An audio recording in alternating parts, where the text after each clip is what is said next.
The ivory-white marble columns of the federal courthouse in Washington, D.C. loomed like ancient, indifferent giants against the bruised autumn sky. A relentless, freezing rain swept across the Capitol, turning the evening commute into a blurred montage of gray umbrellas and splashing tires. This architectural marvel was more than just a building. It was a fortress of bureaucracy, a place where the air felt thin and sterile, vibrating with the silent weight of life-altering decisions made behind heavy oak doors. Inside those hallowed halls, the clicking of expensive Oxfords on polished stone echoed with an authority that rarely translated into warmth. Outside, the wind howled through the colonnade, carrying the scent of damp concrete and the distant, rhythmic hum of a city that functioned on power and prestige, leaving no room for the quiet desperation huddling in the shadows of its grandest monuments. Standing at the center of this cold majesty was Judge Marcus Holloway, a 60-year-old titan of the American legal system whose very presence demanded a sharp, instinctive silence. His skin was the color of deep mahogany, contrasting sharply with the pristine white of his starch-collared shirt and the austere darkness of his tailored wool overcoat. Marcus moved with a regality that had been forged through decades of navigating the highest circles of power, his face a sculpted mask of impartial severity that betrayed absolutely nothing of the man beneath. To the world, he was the apex of judicial success, a man who dined with presidents and whose signatures could shift the tectonic plates of national policy. Yet, as he adjusted his silk tie in the reflection of the glass doors, his eyes remained hollow, reflecting a profound, carefully guarded loneliness that no amount of professional accolades could ever hope to fill. The judge's life was a masterclass in controlled isolation, a fortress he had meticulously constructed after the passing of his wife, a woman who had been his moral compass and a passionate advocate for the voiceless. Since her death, Marcus had retreated into the cold comfort of statutes and precedents, viewing the human beings behind the thick case files as mere data points in a grand, intellectual exercise. His mansion in Kalorama was filled with priceless art and an oppressive silence that echoed the emptiness of his own heart. He had become a man who judged papers instead of people, a cynical bureaucrat who mistook his emotional detachment for judicial wisdom. Tonight, as he prepared to leave the sanctuary of his chambers, he felt the familiar, dull ache of a life lived at the top of a mountain where the oxygen of human connection had long since run out. Down on the rain-slicked rear steps of the courthouse, far from the grand entrance used by the elite, sat 10-year-old Mateo, a small figure nearly swallowed by the shadows of the massive stone pillars. The boy was dressed in a thin, faded denim jacket and oversized sneakers that were caked with the gray mud of the city's margins. In his lap, he clutched a cheap, transparent plastic folder, as if it were the most precious relic on earth, protecting it from the wind with his trembling small body. Mateo had been a fixture on these steps for 3 weeks, a silent ghost in the machinery of justice, ignored by the lawyers and clerks who hurried past him. His eyes, wide and shimmering with a mixture of exhaustion and unwavering hope, searched every face for a sign of the chief of judges he believed held the power to bring his world back together. The folder Mateo held contained a chaotic collection of crumpled birth certificates, utility bills, and legal notices, the fragmented evidence of a family torn apart by a sudden, terrifying ICE raid that had snatched his parents into the void of the system. In the corners of these intimidating, jargon-filled documents, the boy had carefully drawn small, vibrant yellow suns with a waxy crayon, a desperate attempt to bring light to the cold words that had stolen his happiness. He truly believed that if he could just show these suns to the man in charge, the great judge would see the goodness in his family and fix the broken pieces of his life. Mateo was alone, sleeping in crowded shelters and surviving on the kindness of strangers, yet his spirit remained anchored by an innocent, heartbreaking faith in the ultimate fairness of the tall building behind him. As Judge Marcus Holloway strode toward his private car in the restricted parking zone, his mind already drifting toward a solitary glass of scotch, the small boy stepped into his path, holding out the plastic folder with shaking hands. "Please, sir, my parents are lost in the papers," Mateo whispered, his voice barely audible over the roar of the autumn rain. Marcus paused, his initial impulse being to call security and remove the nuisance, but a flicker of something long buried, perhaps a ghost of his wife's empathy, made him hesitate. He looked down at the boy's drenched hair and the ridiculous yellow suns peeking through the plastic, and for a fleeting second, the judge's mask slipped. "I cannot help you here, child," Marcus said, his voice reaching for its usual sternness but finding only a weary rasp as he reluctantly reached out to take the folder. Are you liking this story? Leave a like and subscribe to the channel. Now we continue with the video. The moment Marcus's fingers brushed the damp plastic of Mateo's folder, the atmosphere in the sterile parking garage shifted from quiet, professional boredom to a scene of jagged, sudden violence. Two plainclothes ICE agents, who had been lurking near the shadows of a concrete pillar, lunged forward with a practiced, predatory speed that caught the judge completely off guard. They didn't see a federal official in his private sanctuary. They saw a black man in a dark coat standing next to a suspicious immigrant child, and their biases immediately filled in the blanks. Before Marcus could even process the intrusion, a heavy hand slammed into his chest, pinning him against his own luxury sedan with a force that knocked the breath from his lungs. The folder he had just accepted slipped from his grasp, the papers scattering across the wet pavement like wounded birds, while Mateo's terrified scream echoed off the low gray ceiling of the garage. "Identify yourself and step away from the kid," the lead agent barked, his face inches from the judge's, his breath smelling of stale coffee and unearned aggression.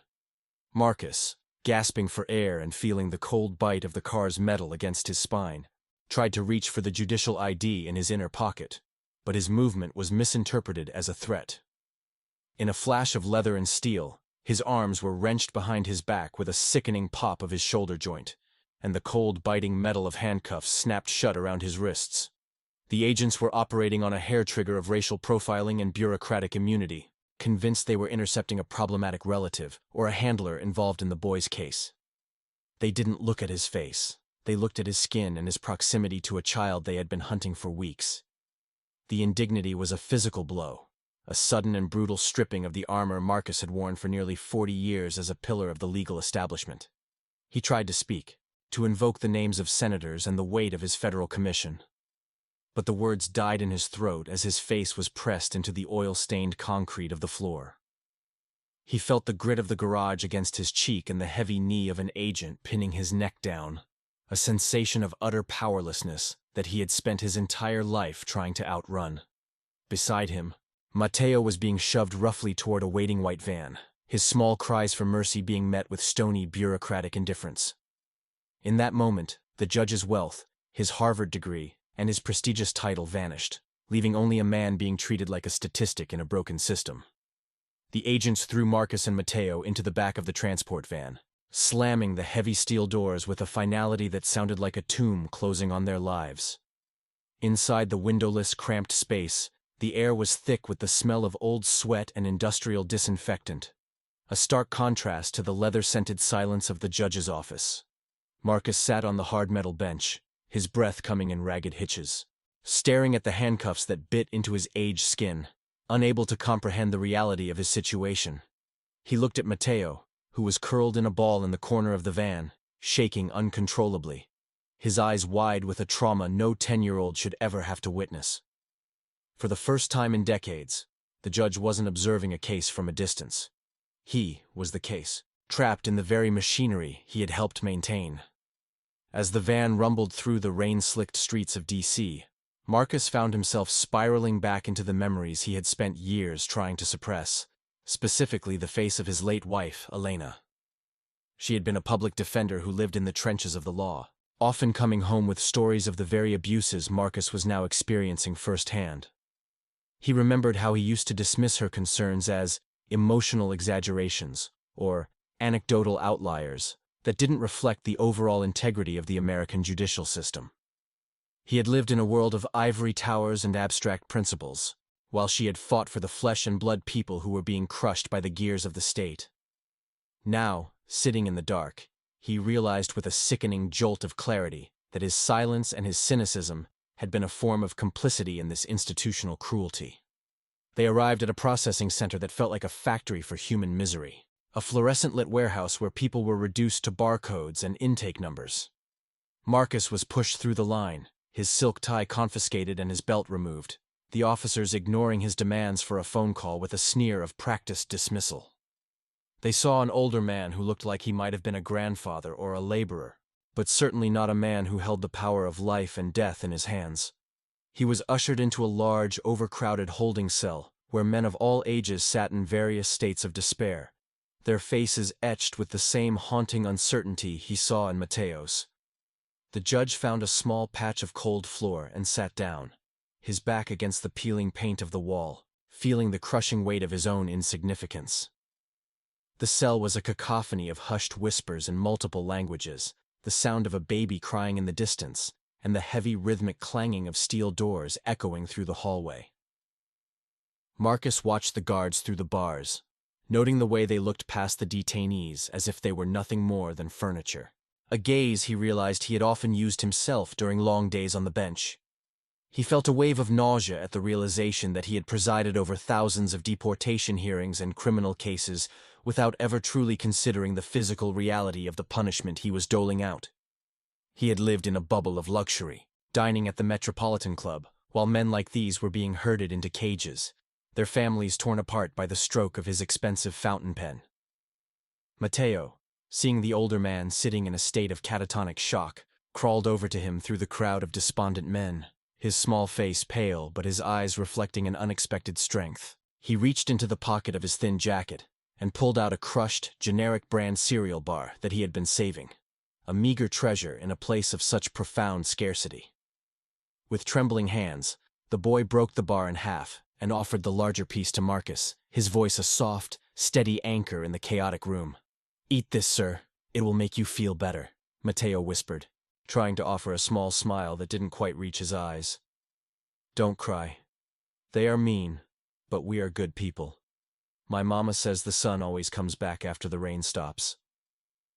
The simplicity of the gesture shattered the last remains of Marcus's icy exterior, the kindness of a child who had lost everything piercing through his decades of professional detachment. Here was a boy who had every reason to be bitter, every reason to hate the world and the men who had stolen his parents. Yet he was sharing his only food with a stranger. Marcus looked at the half-bar in his hand, then at the boy's hopeful face, and felt a sob rise in his throat that he had to fight to keep internal. He realized that Mateo possessed a dignity and a moral clarity that he, the great federal judge, had lost somewhere along his journey to the top of the legal mountain. This child wasn't a subject or a litigant. He was a human heart, beating with a resilience that put the entire justice system to shame. Marcus leaned his head back against the cold wall, closing his eyes as he chewed the dry cereal bar, the taste of it like ash and redemption in his mouth. He thought about his mansion with its climate-controlled wine cellar and his offshore accounts, and how utterly useless they were in this 12-by-12-foot cage of human suffering.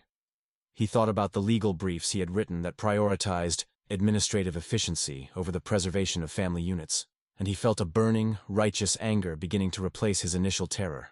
The fear was still there, a cold knot in his stomach, but it was being forged into a new kind of purpose, one that had nothing to do with his title and everything to do with his humanity. He looked at Mateo and made a silent, solemn vow to the ghost of his wife and the God he had long ago stopped talking to. As the night wore on, the two of them sat huddled together for warmth, the judge's expensive wool coat now a shared blanket for the boy who had become his unlikely teacher. Marcus began to ask Mateo about his parents, listening with an intensity he had never applied to a witness testimony, memorizing the details of their lives, the father who worked 2 jobs in construction, the mother who baked bread for the neighbors. He learned about the small apartment filled with music and the dreams they had of Mateo one day becoming a doctor or an engineer. Each story was a brick in a bridge that was being rebuilt between Marcus and the world he had abandoned, a world where the law was meant to protect the vulnerable, not just the powerful. He realized he didn't just want to get out, he wanted to tear the whole system down. The guards eventually came for Marcus in the early hours of the morning, their tone shifting from aggressive to panicked after a senior official finally checked the fingerprints that had been taken hours earlier. The transformation was instantaneous and disgusting to Marcus. The same men who had shoved him and mocked him were now bowing and scraping, offering profuse apologies and misunderstanding excuses. They tried to usher him into a private office, offering him coffee and a phone, desperate to erase the evidence of their monumental mistake before the news cycle caught wind of it. But Marcus refused to move. standing his ground in the middle of the intake area, his voice now returning with a resonance that made the very air in the room vibrate with authority. He wasn't the broken man of the previous night. He was a judge who had finally found his conscience. "I am not going anywhere without the boy," Marcus declared. His eyes locked on the facility director, who had rushed down in a suit that was hastily thrown on. The director tried to explain that Mateo's case was complicated and that he had to follow proper protocols for a minor without legal status, but Marcus cut him off with a sharp, cold gesture. He informed them that if Mateo was not released into his temporary custody immediately, he would ensure that every civil rights lawyer in the country was breathing down their necks by sunrise. He didn't care about the accidental nature of his arrest. He cared about the hundreds of others who didn't have a federal commission to save them from this nightmare. The power he once used as a shield was now being wielded as a sword for the first time in his career. The facility director, sweating under the judge's icy glare, eventually buckled, realizing that a scandal involving a kidnapped federal judge was a career-ending catastrophe that no amount of spin could fix. He signed the emergency release papers with a shaking hand, ordering the guards to bring Mateo to the front office immediately, while Marcus watched him with a look of pure, unadulterated contempt. When Mateo walked through the door, looking confused and frightened by the sudden change in treatment, Marcus knelt down to his level, ignoring the dirt on his own expensive trousers. He took the boy's hands in his and promised him, with a ferocity that left no room for doubt, that he would not rest until his parents were found and brought home. This was no longer just a legal matter. It was a debt of honor to the boy who had shared his bread. Outside the facility, the sun was beginning to peek through the clouds, casting a pale, watery light over the industrial landscape of the detention center's perimeter. Marcus led Mateo toward a waiting car that had been dispatched by his frantic staff, but he stopped for a moment to look back at the barbed wire fences and the gray walls of the prison. He felt a profound sense of shame for the man he had been just 24 hours ago. A man who would have driven past this place without a second thought. The transition from cindery cynicism to a blazing, focused rage was complete, and he knew that his life would never return to the quiet, hollow luxury of his previous existence. He was a man reborn in the crucible of a holding cell, and the legal world was about to feel the heat of his transformation. The drive back to the city was silent, but it was a silence filled with a new kind of understanding and a shared trauma that had forged an unbreakable bond between the old man and the child. Marcus watched the monuments of Washington pass by the window, the Lincoln Memorial, the Washington Monument, and they looked different to him now, less like symbols of pride, and more like reminders of the work that remained unfinished. He thought about the legal battle ahead, knowing that the ICE department would try to bury the incident, and that his conservative colleagues would urge him to protect the institution by keeping quiet. They would offer him promotions, settlements, and private apologies, all in an effort to keep the rot hidden beneath the surface of the law. But they didn't realize that Marcus had already seen the darkness, and he was no longer afraid of it. Upon arriving at his mansion, Marcus didn't take Mateo to a guest room. He took him to the kitchen and made him a real meal, the two of them sitting at a table that had seen only solitary silent dinners for years. He watched the boy eat with a hunger that was both physical and emotional, realizing that he was now responsible for a life that the system was trying to erase. He pulled out his laptop and began drafting the first of many legal motions, his fingers flying across the keys with a purpose he hadn't felt since his days as a young, idealistic law student. He wasn't just working for Mateo anymore. He was working for Elena, for the men in the cell, and for the soul of the country he had sworn to serve with impartial justice. The pressure began almost immediately, with phone calls from the Department of Justice and hushed inquiries from the Chief Justice himself, all suggesting that a quiet resolution was in everyone's best interest. They spoke of the fragility of public trust and the unfortunate optics of a federal judge suing a government agency, trying to appeal to Marcus's sense of professional loyalty. But Marcus silenced them all with a single sentence, delivered with the cold precision of a surgeon. The law is only as strong as its ability to protect the weakest among us, and right now, the law is a failure. He made it clear that he wasn't interested in protecting the institution. He was interested in reforming it, starting with the very agents who had thought they could treat a human being like garbage. As Mateo finally fell asleep in a soft bed for the first time in weeks, Marcus stood on his balcony, looking out at the city lights and the silhouette of the Capitol dome in the distance. He held the crumpled folder with the yellow suns in his hand, feeling the weight of the responsibility he had chosen to carry, a weight that felt lighter than the emptiness he had lived with for so long. The battle was only beginning, and he knew that he would be an outcast in the circles he once inhabited.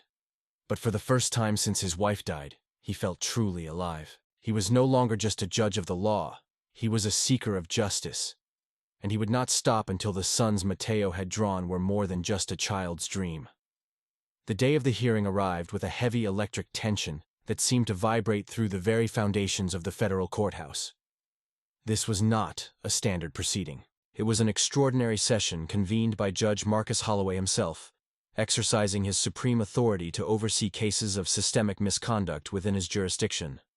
The courtroom was packed to the rafters with journalists, civil rights advocates, and tight-lipped government officials, all gathered to witness the unprecedented spectacle of a judge presiding over a case in which he was the primary victim.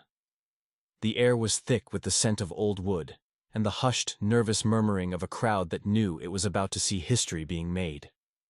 In the front row, Mateo sat between two of Marcus's most trusted aides, his small feet dangling above the floor, clutching a new, clean folder that contained the same crumpled papers with the yellow suns.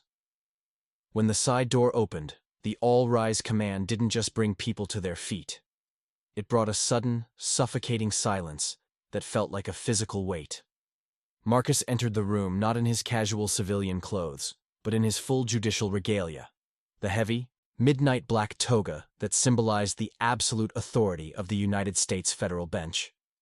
He moved with a slow, deliberate grace, his face once again a mask of stone, but his eyes burned with a fire that made the seasoned lawyers at the defense table visibly flinch.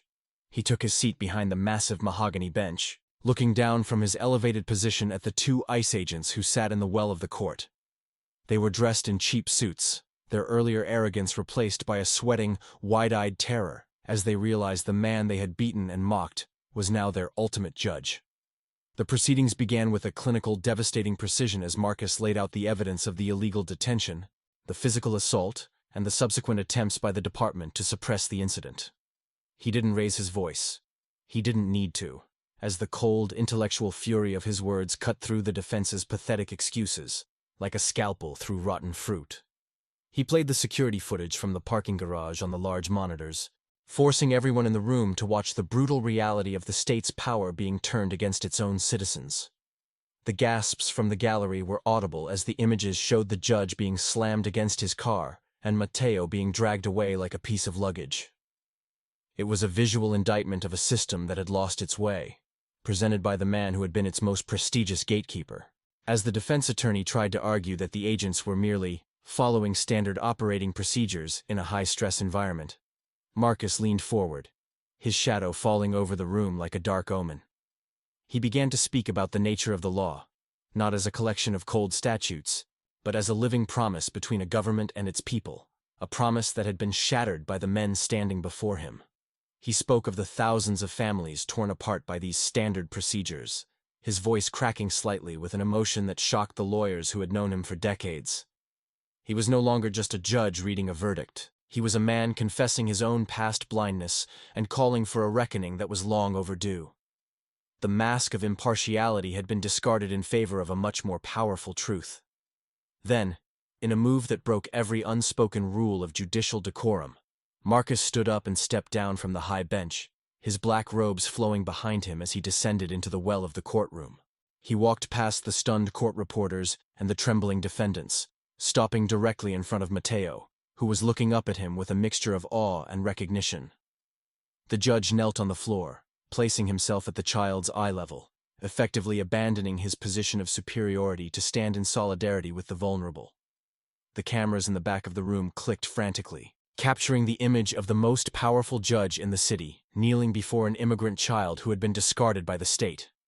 It was a moment of profound, transformative humility that redefined the meaning of justice for everyone in attendance. The crime committed in that parking garage was not an assault on a federal officer, Marcus said, his voice echoing through the silent hall with a raw, heartbreaking sincerity that brought tears to the eyes of even the most cynical observers. The crime was the theft of a child's humanity, and the systematic erasure of a family's right to exist in the light. He reached out and took the folder from Mateo's hands, holding it up for the entire courtroom to see the small, waxy yellow suns drawn in the corners of the legal documents. He told the court that these suns were the only true light he had seen in the legal system in years, a light that had been nearly extinguished by the very men who claimed to be enforcing the law. He declared that a law that does not serve the heart of a child is not a law, but a weapon of oppression. Returning to his seat with a newfound heavy purpose, Marcus delivered his judgment with a finality that sounded like a thunderclap in the still air of the room. He ordered the immediate arrest of the agents for civil rights violations and aggravated assault, but he didn't stop there. He issued a sweeping injunction that halted all expedited removals in his district pending a full federal audit. He then turned his attention to Mateo's parents, using his judicial power to vacate their deportation orders and demanding their immediate return from the detention center where they were being held. "The state has no authority to break what it cannot fix," he stated, his gavel coming down with a force that seemed to crack the very air. The courtroom erupted into a chaotic blend of cheers and frantic typing as the magnitude of his ruling began to sink in. In the weeks following the landmark hearing, the ripple effects of Judge Marcus Holloway's decision surged through the Capitol like a long-overdue cleansing tide. The two agents were not only stripped of their badges, but were sentenced to significant prison terms, sending a clear, uncompromising message that the shield of authority would no longer protect those who abused it. More importantly, Marcus's sweeping injunction forced a nationwide re-evaluation of detention protocols, leading to the release of hundreds of families who had been trapped in the same bureaucratic nightmare as Mateo's parents. The judge didn't just stop at the ruling. He used his considerable personal fortune and political capital to establish the Elena Holloway Justice Foundation, a non-profit dedicated to providing elite legal representation for families navigating the immigration system. He had traded his quiet, prestigious isolation for a life of public service that finally matched the ideals his wife had died championing. The most profound change, however, took place within the walls of Marcus's once silent mansion, which was now filled with the vibrant, chaotic sounds of a life being lived to the fullest. True to his word, Marcus assumed legal guardianship of Mateo until his parents were fully exonerated and their status regularized, but he went even further by purchasing the house directly adjacent to his own for the family to live in. On the day Mateo's parents were finally released and reunited on the courthouse steps, Marcus stood in the background, watching through tears as the boy collapsed into his mother's arms, the yellow sun folder finally serving its purpose. The cold, sterile hallways of the judge's life were now replaced by Sunday dinners, where the scent of spicy Latin stews filled the air, and the sound of Spanish music echoed through the gardens. Marcus was no longer a solitary king in a marble castle. He was an honorary member of a family that had taught him more about courage than any law book ever could.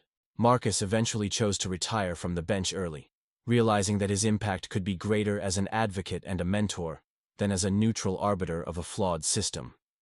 He became a familiar face in the city's immigrant neighborhoods, no longer the intimidating figure in the black robe, but a man known for his warmth, his sharp legal mind, and his unwavering commitment to the little sons of the world. He spent his afternoons teaching Mateo about the Constitution, not as a set of rules to be memorized, but as a living shield meant to protect the dignity of every individual, regardless of their origin. His wealth, which had once been a source of cold comfort, was now a tool for building community centers and funding scholarships for children who had been overlooked by the system. The man who had once judged papers had finally learned how to love the people they represented. The transformation of Marcus Holloway became a beacon of hope for a legal community that had grown cynical and detached from the human consequences of its work. Young lawyers began to flock to his foundation, inspired by the story of the judge who was willing to lose his status to find his soul, creating a new generation of advocates who prioritized empathy over efficiency. The story of the judge and the boy became a modern parable in Washington, a reminder that true power lies in the ability to listen to the whispers of the marginalized rather than the demands of the powerful. Marcus found that his legacy wasn't in the thousands of opinions he had written, but in the laughter of a child who no longer had to hide in the shadows of a courthouse. The wall he had built around his heart had been completely dismantled, replaced by a bridge that welcomed everyone who had been left out in the rain. As the years passed, Marcus's life became a testament to the idea that it is never too late to change the direction of one's journey, even at the height of professional success. He often thought back to that freezing night in the parking garage and the crushing weight of the handcuffs, realizing that it was the greatest gift he had ever been given. Without that moment of profound humiliation, he would have remained a hollow man in a high chair, a ghost haunting the halls of justice. Instead, he had become a gardener of human potential, nurturing the dreams of families like Mateo's and ensuring that the law was a source of light rather than a shadow of fear. He had finally honored Elena's memory not with flowers on a grave, but with a life that reflected the very best of what the law was meant to be. The moral of this story is that true justice cannot be found in the distance of a pedestal or the immunity of a title, but in the courage to step down and feel the pain of those the system has forgotten. Wealth and power are empty vessels unless they are filled with the spirit of human connection and the willingness to stand in the gap for the vulnerable. When Marcus Holloway stopped being a judge and started being a human being, he didn't just save a boy. He saved himself from a life of insignificance. We must all remember that the law is only as strong as our collective empathy, and that a single act of kindness, like a child's drawing of a sun, can have more power to change the world than the most complex legal brief. Love is the ultimate jurisdiction, and it is a court where everyone deserves a fair hearing. Have they made any gesture of kindness that changed a life? Leave a little heart if you believe that love is more powerful than any wealth. Subscribe for more second chance stories. Comment "Love is priceless" if you also believe in human union. Estou escrevendo. O epílogo. 15 years had passed since the day the suns on a plastic folder changed the course of legal history, and the halls of the Supreme Court of the United States were hushed in anticipation of a historic oral argument. Inside the courtroom, a young man with sharp, intelligent eyes and a calm, commanding presence stood at the lectern, his hands steady as he prepared to address the highest justices in the land. This was Mateo, now a brilliant human rights attorney and a graduate of the very law school Marcus had once attended. Standing where few his age ever dared to tread, he was there to argue a case that would provide permanent legal protections for children separated from their families at the border, a cause that had become his life's mission. His voice was clear and resonant, carrying the weight of a lived experience that no textbook could ever replicate. And as he spoke, the justices listened with a profound, uncharacteristic silence. In the very first row of the public gallery sat Marcus Holloway, now 85 years old, his hair a snowy white, but his gaze as sharp and proud as ever. He leaned forward on a cane, his eyes never leaving Mateo, a faint, knowing smile playing on his lips as he heard his own legal philosophy being refined and perfected by the young man he had raised as a son. In Marcus's lap sat an old, weathered plastic folder, the edges taped together and the plastic yellowed with age. But the small crayon suns in the corners were still visible, a vibrant reminder of where this journey had begun. When Mateo finished his closing statement, he turned for a brief second to look at Marcus, a silent exchange of love and gratitude passing between them that transcended the formality of the room. The cycle was complete. The child who had once been a ghost in the shadows of the law was now its most eloquent defender, ensuring that the light of those little suns would shine for generations to come.